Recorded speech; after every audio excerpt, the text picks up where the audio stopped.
between the government and its opponent. There were, skirmishes and fighting and demonstration taking place in South Yemen, or what we used to call South Yemen, in many of its provinces. People asking for more like freedom of movement, for much better representation. Then we have seen the Houthis, fighting the government as well, which an issue which has like still lying somewhere. I don't think that there was a real peace settlement for this issue. Far from all this, there is the international issue, which is the threat Al-Qaeda is posing either in Yemen or in neighboring Saudi Arabia, which is definitely brings many concern, not only for regional power, but also for an international power like the United States and others, which as you can see, there were many incidents took place in the Red Sea, which have affected, the Americans' Navy movement. So it's quite important, really, to look at what kind of impact this have. The large border with Saudi Arabia, as any changes in Yemen, definitely it will have its implication on Yemen and Saudi Arabia itself, in Oman as well. So practically it's not something easy. That's why it's so important that the president of Yemen should take a serious steps in terms of addressing the concerns of the people, the demonstrators who are looking really for reforms, for freedom of speech, to see human rights activists working freely, reporting whatever taking place in terms of wrongs happening on both sides of the country. Okay. And if I could take it to Abdul Razak Saleh, and if I could ask you to be very brief. As we heard there, that this is going to be a long process. How long can you see these protesters being on the streets for? I don't think it will take any longer unless the government is going to stay in the main cities and protect itself and its offices by the military and security forces. Otherwise, they will lose control. They have already started losing control in many areas, like especially in southern parts, in Lahj, Hadramaut, and Shabwa, and Abyan. And also now Taiz is out of hand, out of control. In Sana'a, the capital, which was a red line almost for any protesters. Now the government is weakened. And I can't see them going on for a very long time unless they are going to recourse to violence and start a civil war. I'm afraid we're going to have to leave it there. Thank you very much to my guests, Sheikh Mohammed Abu Lakhom, Zaki Shahab, and Abdul Razak Saleh. Thank you so much for joining us here on this edition of Inside Story. We, of course, welcome your comments and suggestions. Please email them to us at insidestory@aljazeera.net. Goodbye for now.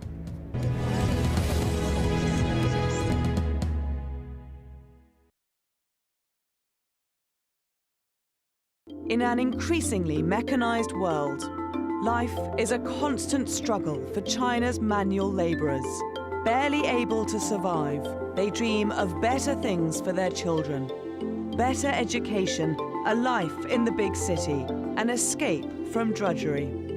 And so they work all the harder, taking work where they can find it, thinking of that better future. Faces of China on Al Jazeera.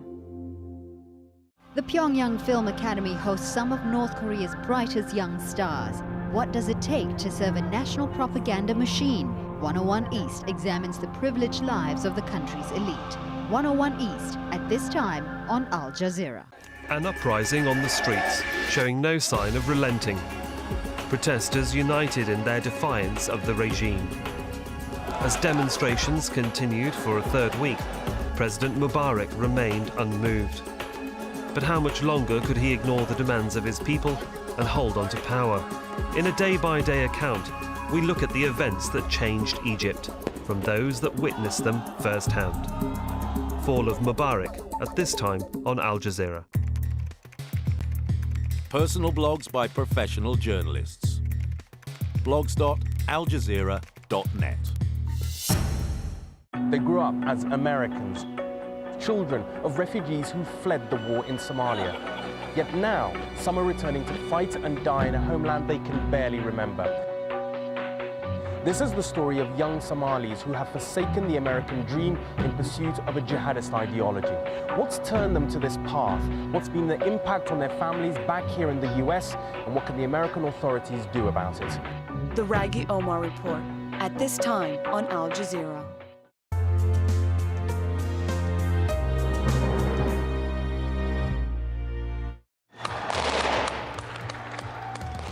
The crackdown in Libya continues. A hospital official says more than 200 people have been killed.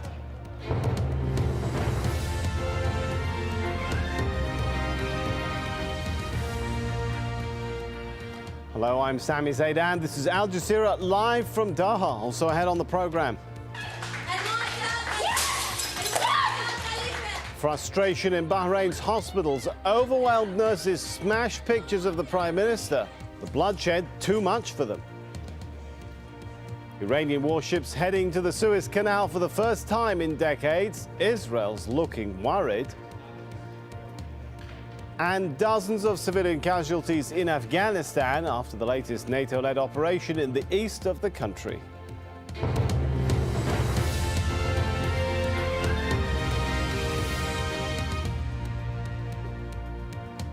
Well, we begin in Libya, where a hospital official says 200 people have been killed in anti-government protests in the city of Benghazi.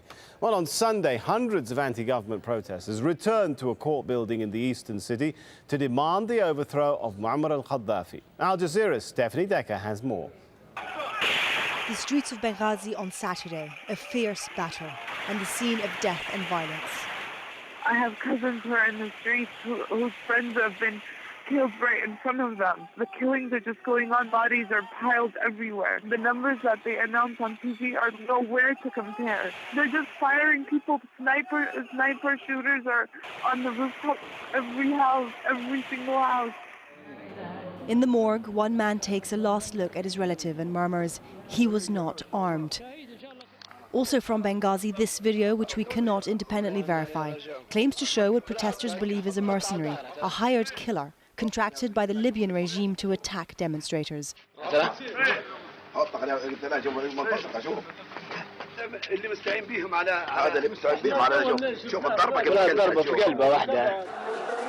the unrest is spreading across the country. Here in Al-Baidiyah, thousands gather near the main mosque, another city rocked by days of protests against the country's leadership. Chanting "There's no God but Allah," mourners carry the body of one of those killed. And there's more chaos. Anti-Gaddafi graffiti sprayed on walls, and a voice through a loudspeaker saying, "There's no state here." Reports of casualties are running high and constantly rising. The city's hospital overwhelmed. The morgue is filled with bodies, and more are still coming. On Libyan state television, the first signs that the country is in difficulty. Images of burning buildings, a result of the protests. They're blaming foreign forces for trying to destabilize the country. But while thousands of Libyans remain on the streets in various cities across the country, it's becoming harder and harder to ignore their calls. Stephanie Decker, Al Jazeera. Let's talk now to Ali. He's a witness to events in Tripoli. He says international oil companies are making some moves. Ali, what can you tell us? Yeah, we are just here.